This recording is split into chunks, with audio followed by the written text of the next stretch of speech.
కృపగల మా ప్రియ పరలోకపు తండ్రి, మీ పవిత్రమైన పాదాలకు స్తోత్రాలు స్తుతులు చెల్లించుకుంటున్నాను.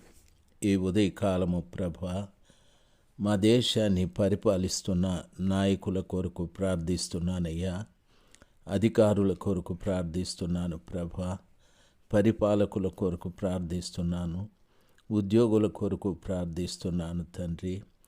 ప్రభా, దేశంలో ప్రియ తండ్రి, అనేక రకములైనటువంటి వ్యక్తులు ప్రభా ఇంకా ఉంటున్నారు స్వామి. వాళ్ళందరినీ కూడా మీ చేతులకు సమర్పిస్తున్నాను. ప్రజలను న్యాయమైన రీతిగా పరిపాలించుటకు వారికి నేర్పించండి ప్రభా. ప్రజలలో అలజడులను పుట్టించి నాయన ప్రజలను పాడు చేసే ఆలోచనలు ఈ నాయకులలో నుండి తొలగించమని ప్రార్థిస్తున్నాను ప్రభా. ప్రతి వారిని మీరు దర్శించండి, ప్రతి వారిని రక్షించండి. మీ ప్రేమతో ప్రతి వారిని నింపండి. మీ కృప వారి మీద నిలిచి ఉండని స్వామి. అద్భుతమైనటువంటి మీ మహాకృప, మీ కనికరమును బట్టి స్తుతించి కీర్తిస్తున్నాను స్వామి. మీరే మా దేశంలో ఒక గొప్ప మార్పును కలుగజేయమని యేసు ప్రభువు నామంలో ప్రార్థించి వేడుకుంటున్నాము తండ్రి. Amen, amen. సన్బలటు ఫిబ్రవరి మాసం 22వ తారీఖు 2026 ఆదివారం. ప్రియులారా, మీ అందరి ప్రార్థనల ద్వారా, మీ యొక్క సహకారము సహాయముల వలన 18, 19, 20 తారీఖులలో 3 రోజులు అనేక మంది ప్రజలు వచ్చి వాక్యం వినటానికి ప్రభుల వారు కృప చూపెట్టారు. అందుకు దేవునికి వేలాది వేల స్తోత్రాలు. మీ అందరికీ కృతజ్ఞతలు చెల్లిస్తూ ఉన్నాను. మానక మా ఇమ్మానియలు సహవాసం కొరకు చేస్తున్న ప్రార్థనలు, చేస్తున్న సహాయము, చూపుతున్న సహకారము, వీటన్నింటిని బట్టి స్తోత్రాలు దేవునికి. మీకు కూడా కృతజ్ఞతలు మానక చేయాలని మనవి. తిరిగి మార్చి మాసం జరిగే కూడికల కొరకు కూడా భారంగా ప్రార్థన చేద్దాం. దేవుడు మిమ్మల్ని దీవించాలి. ప్రభు సన్నిధానంలో మీ కొరకు ప్రార్థన చేస్తూ ఉంటాం.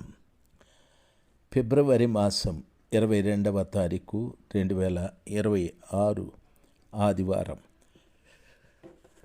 నెహెమ్యా గ్రంథము 4వ అధ్యాయము 1వ వచనం.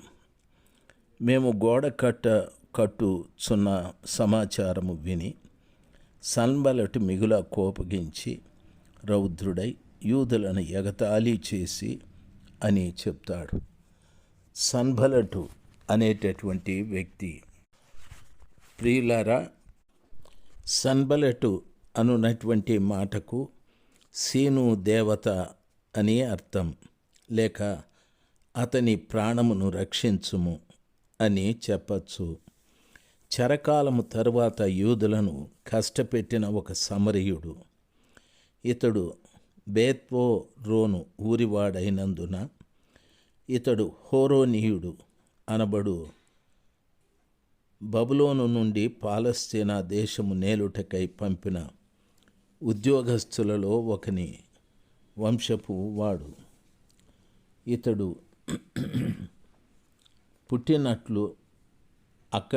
పుట్టినట్లు ఉన్నది. నెహెమ్యా యెరూషలేము ప్రాకారమును తిరిగి కట్టుటకు ప్రయత్నము చేస్తున్నప్పుడు ఆ పని అడ్డగించిన వారిలో ఇతడు ముఖ్యుడు. పని జరగనేరదని ఇతడు మొదట అపహాస్యము చేశాడు. 2వ అధ్యాయము 19వ వచనం. ప్రియులారా, తరువాత ఆ పని కొనసాగుచుండగా చూచి దాని చెడగొట్టుటకై నెహెమ్యా మీదికి దండెత్తి వచ్చాడు. 4వ నెహెమ్యా యొక్క జాగరూకత వలన ఆ విరోధుల పని నిష్ఫలమైపోయాది. పిమ్మట అతడు కుట్రతో నెహెమ్యాను చంపటానికి ఆలోచించాడు.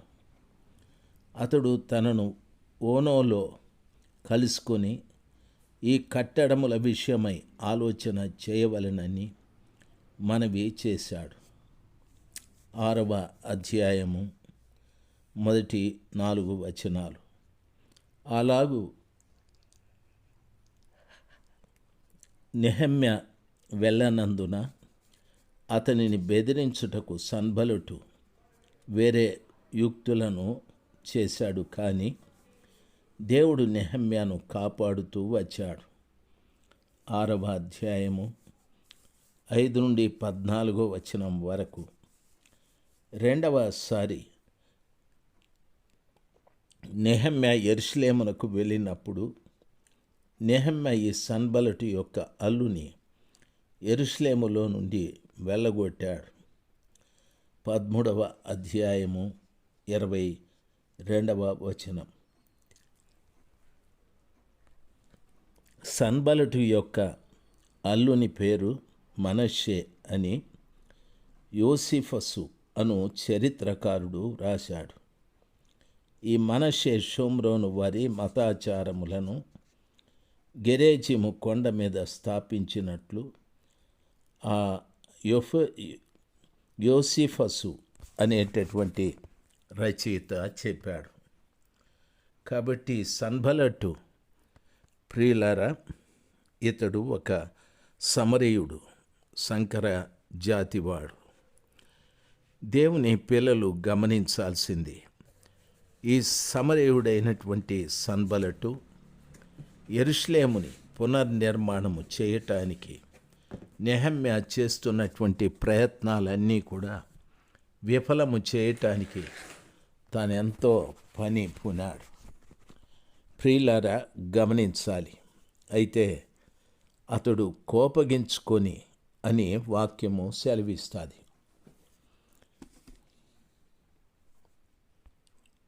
కోపము అనునది మంచిది కాదు.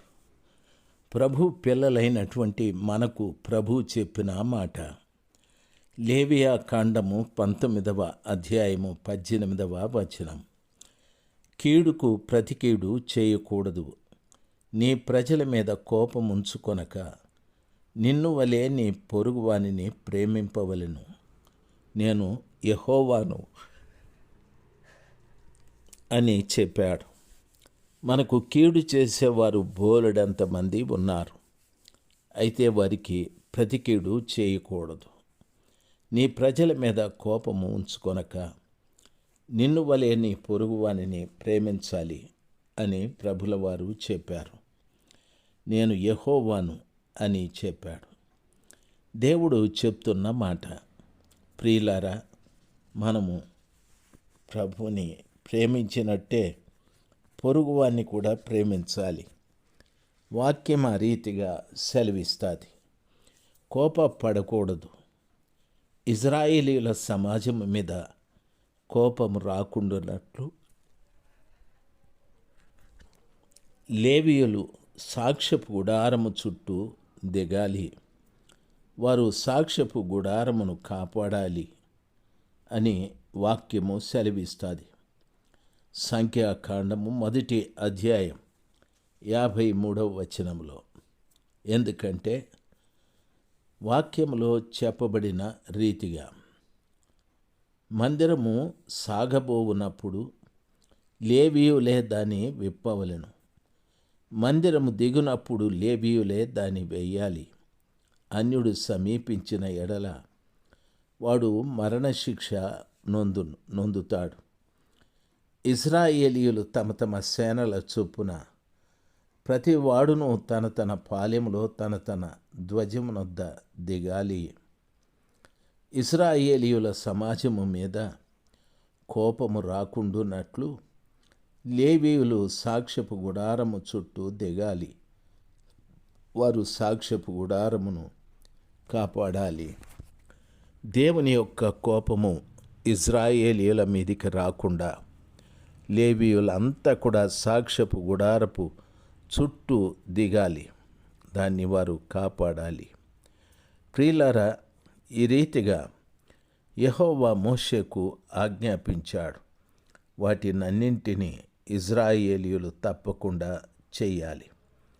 దేవుని పిల్లలుగా మీకు నా మనవి, దేవుని కోపం రాకుండా ఉండటానికి ఆ యొక్క సాక్ష్యపు గుడారము చుట్టూ లేవీయులు దిగినట్లు మనము కూడా, ప్రియులారా, దేవుని కోపం నా మీద కానీ నా కుటుంబం మీద కానీ రాకుండా మనము లేవీయులలాగా మన చుట్టూ, మన కుటుంబము చుట్టూ ప్రభువుని ప్రార్థించేవారుగా మనముండాలి. సర్వోన్నతుడైన దేవుని యొక్క ఉగ్రత రాకుండా కన్నీళ్లతో ప్రభుల వారి పాదాల చెంత మొరపెట్టు వ్యక్తులంగా ఉండాలి. భార్య, భర్త, పిల్లలు అందరూ ఆ రీతిగా ప్రార్థన చేసి దేవుని యొక్క ఉగ్రత రాకుండా మనల్ని కాపాడుకోవడం చాలా మంచి కార్యం. ఆ రీతిగా చేసి సర్వశక్తిమంతుడైన దేవుని యొక్క కనికరాన్ని మనము పొందుకొని వ్యక్తులుగా ఉండాలి. ప్రియులారా, గమనించాలి, వాక్యంలో సెలవిచ్చిన రీతిగా జనులు తమ తమ కుటుంబములలో ఎవరి గుడారపు ద్వారమునొద్ద వారు ఏడ్చారు. ఆ ఏడ్పు మోషే విన్నాడు. యెహోవా కోపము బహుగా రగులుకొన్నది. వారు ఏడ్చుట మోషే దృష్టికి చెడ్డదిగా ఉంది. ప్రియులారా, ఎందుకు వీళ్ళు ఏడుస్తున్నారు అని అడిగినప్పుడు వారు, ప్రియులారా, వినాలి, జనులు తిరుగుచు దానిని గూర్చి తిరుగుట విసికారు. వాళ్ళు దంచి రొట్టె పెనము మీద వేసి కాల్చి రొట్టెలు చేశారు. దాని రుచి కొత్త నూనె రుచి వలె ఉంది అని వాక్యం సెలవిస్తుంది. దేవుని పిల్లలుగా వారు తింటున్న మన్నాని గురించి వారు ఏడుస్తూ ఉన్నారు. ఈ రోజున ప్రభు పిల్లలైన మీకు నా మనవి,